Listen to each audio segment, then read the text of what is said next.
What show? The Whitey Show, the Whitey Show. What show? I'm the review who loves to say son of a bitch. The same review who hates most Nintendo shit. I'm the one who calls games what they are. I even own the 360 and hate Gears of War. Guy who spends his money on games, fucking cards. Just a funny guy who became a YouTube star.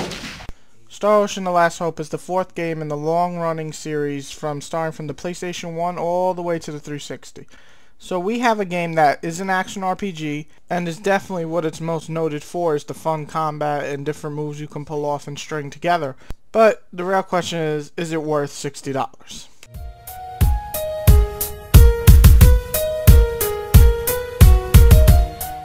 The story of Star Ocean isn't too bad. You start off with Edge Maverick, and he's in the SRF, which basically is humans searching other planets to see if they can live on it and so on. It's a pretty interesting story with some good plot twists.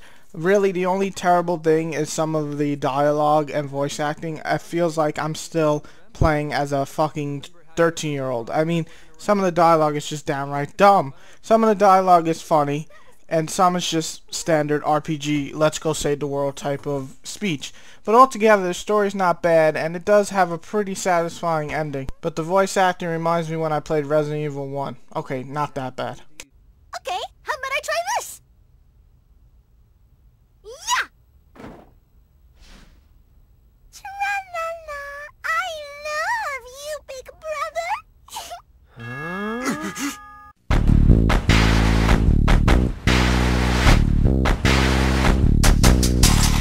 The raw power of the graphics are impressive, and all the models look pretty good. I would say their face is probably the best they can do. When you look at their arms and stuff, you can still see that it's a bit jaggy and so on. But the total raw power of it is pretty damn good, and the effects are amazing looking. It comes really down to personal taste in terms of design. I think it's an interesting taste, and it does look anime-ish, but in a way it's all CGI. It's different than most games, and I like the art, but really it comes down to your personal opinion, and then you can take down a point or add a point. It's up to you. Reflection is at times necessary. There are always new discoveries to be made by studying history. People's behavior accumulates and thus becomes history. It is our responsibility to pass that on to the future. Yes, as the witnesses to that history.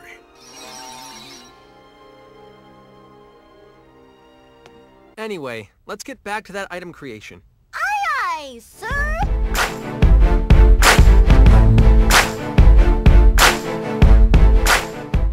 The best thing about Star Ocean is battle system.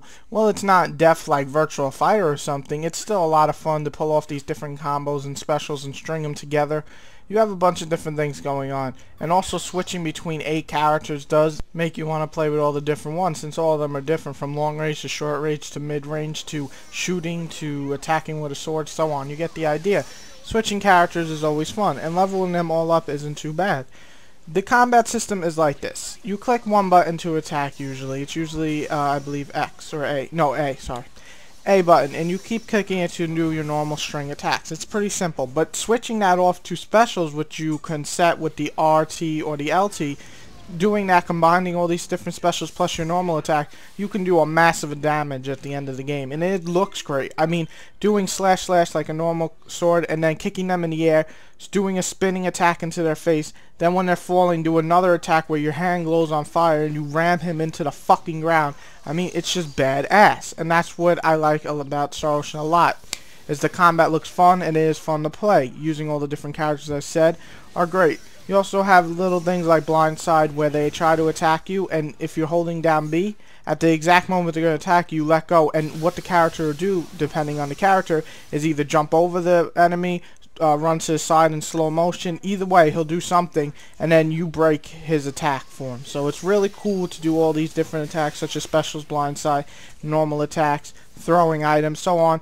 The combat overall is just fun, and it is all real time, no turn-based. I mean, if you want to pick an attack, it'll stop, but that's it. Everything else is real time. A little thing I'm confused about, though, is I've been playing Star Ocean 1 and 2, and I've seen they got a lot more specials in those games than I did in this one.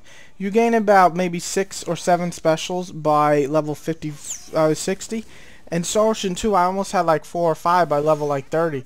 So I kind of feel that they could have put more special in this game, since they look so good and they're so fun to use. But, you know, the combat is worth checking out. If you're definitely a fan of action RPGs, this is a fun game to play and one of the best battle systems for an RPG.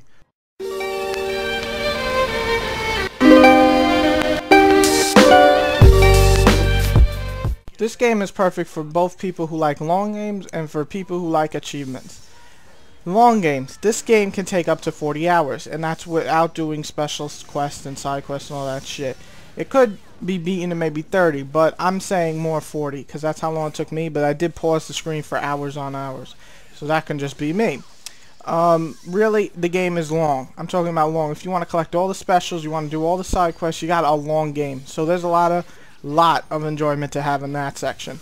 And trophies, there's a lot of battle trophies to collect, and you collect them and then you get achievements for the certain amount. You do 10% battle trophies, 20%, and battle trophies are usually like hit an enemy a certain amount of times with this attack or dodge a certain amount of time. You get the idea. That's how you get a trophy, that's how you get achievements. So both of fans of long games and achievements, you can have fun with this one. Star Ocean altogether is a fun game, and if the story, well, it's good, is better voice acted with better dialogue, it could have been even better. But as it stands, it's a very fun battle system, and any RPG fan looking for a game to play, well, this is one you'll have plenty of fun with a kick-ass battle system. I was just getting warmed up. Bring 'em on!